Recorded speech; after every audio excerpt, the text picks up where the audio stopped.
Boker Tov, s'il y a un mot à retenir dans cette paracha de Vayeshev, c'est que Hachem Ito, Dieu est avec Yosef. Là où se trouve Yosef, Yosef agit comme s'il était en présence du maître du monde.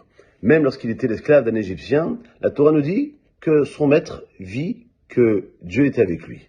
On explique que son maître, le maître de Yosef, était capable de percevoir que Dieu était avec le sadique de notre histoire, Yosef, parce que lui-même, Yosef, mentionnait sans arrêt le nom de Dieu.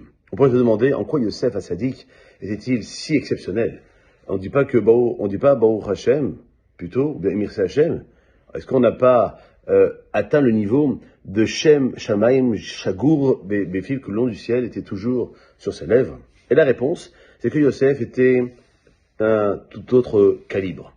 Lorsqu'il disait Mirse Hashem, si Dieu veut, il sentait vraiment que le résultat de ses actes dépendait entièrement de la volonté de Dieu. Il pouvait dire Bezrat Hashem avec l'aide de Dieu, parce qu'il discernait clairement l'intervention de Dieu.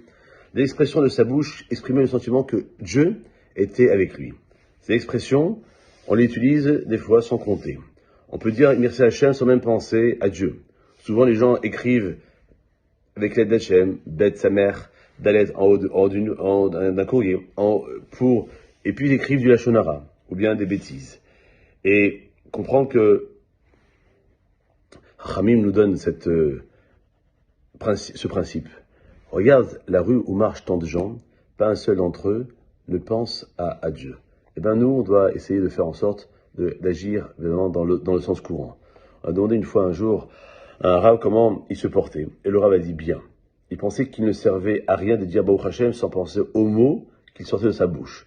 On peut apprendre une leçon supplémentaire de cette notion de Hashemito que Dieu est avec Yosef, une leçon qui s'applique même à un homme qui s'est déjà habitué à penser à Dieu sans nécessairement mentionner son nom.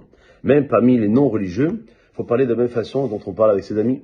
L'homme qui a l'habitude de dire Bezrat Hashem ou Merci Hashem, avec l'aide de Dieu, si Dieu veut, eh bien, il doit utiliser cette expression quelles que soient les personnes qui l'entourent. On doit faire l'effort de penser à Dieu quand on mentionne son nom, et c'est ça l'attribut spécifique de Yosef Hassadik. C'est la raison pour laquelle que Dieu était toujours avec lui, là où il s'est trouvé, à nous, de suivre ce chemin-là, en vous souhaitant une excellente journée. Kol Tov.